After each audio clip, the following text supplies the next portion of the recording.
امیر دولت کے چکر میں اور غریب اس کمزوری کے احساس میں کہ میں تو غریب ہوں جی، میں تو غریبی کو بیچا تو نہیں نہ جاتا، غریبی کوئی فار سیل تو نہیں ہوتی، غریبی وہ زخم تو نہیں جسے دکھا دکھا کے بندہ پیسے وصول کرے۔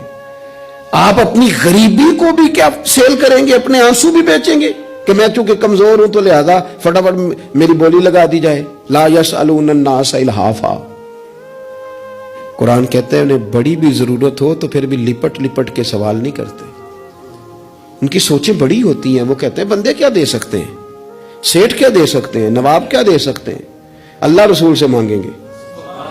ان کی بڑی سوچیں ہوتی ہیں۔ وہ شاعر تھا نا ایک بیچارہ، شاعر ناراض نہ ہو جائیں، یہ بھی بیچارے قابل رحم ہوتے ہیں، ساری دنیا سو رہی ہوتی ہے تو یہ چھتوں پہ پھر رہے ہوتے، کہتے ہیں آمد ہو رہی ہے، تو یہ بھی ایک عجیب بعض اوقات کیفیت بن جاتی ہے۔ تو اس کی بھی حالت کچھ تھوڑی زیادہ ہی پتلی تھی، کپڑے بھی پھٹ گئے، کسی چوک میں مکھیاں بھنک رہی تھی، تو کسی نے سمجھ لیا کہ شاید غریبی بیچے گا۔ ایک بندہ سیٹھ گزرا تو 5 روپے پھینک گیا، تو شاعر اسے کہنے لگا یہ اٹھا اپنے پیسے لے جا، کہنے لگا وہ آپ کو اس لیے دیں کہ آپ کو ضرورت تھی، بڑا خوددار آدمی تھا، کہنے لگا اگر ضرورت ہوگی تو میں رب سے مانگ لوں گا، اللہ سے مانگ لوں گا ضرورت پڑے گی تو۔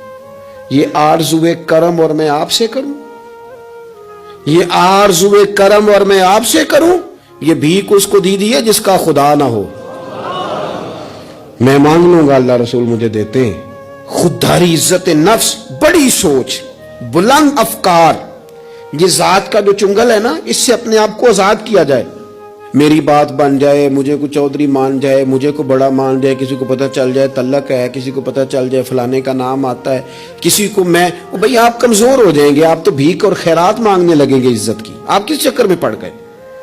آپ اپنے ذہن کو بڑا کریں، نگاہ کو بلند کریں، معاملات اس طرح کے کریں۔ دیکھیں قرآن مجید کیا فرماتا ہے، اللہ کریم نے فرمایا کہ بندوں کی شان یہ ہے کہ وَيُطْعِمُونَ الطَّعَامَ عَلَىٰ حُبِّهِ، وہ لوگوں کو کھانا کھلاتے ہیں پر اللہ کی محبت میں کھلاتے ہیں، کھلاتے لوگوں کو ہیں، پیار پانا چاہتے ہیں رب کا۔ مسکینم و یتیمم و اسیرا، مسکین کو بھی، یتیم کو بھی اور قیدی کو بھی۔ کبھی اگلی آیت پر آپ غور کریں نا، فرمائے انما نطعمکم،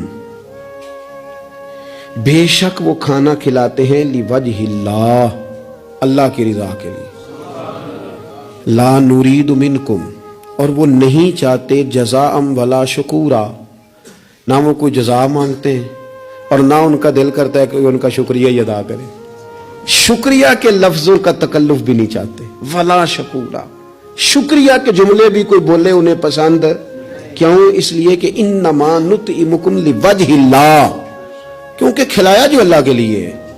پھر کسی کو کہنا میرا احسان مند بن، شکر گزار ہو، یہ بات درست نہیں ہوتی۔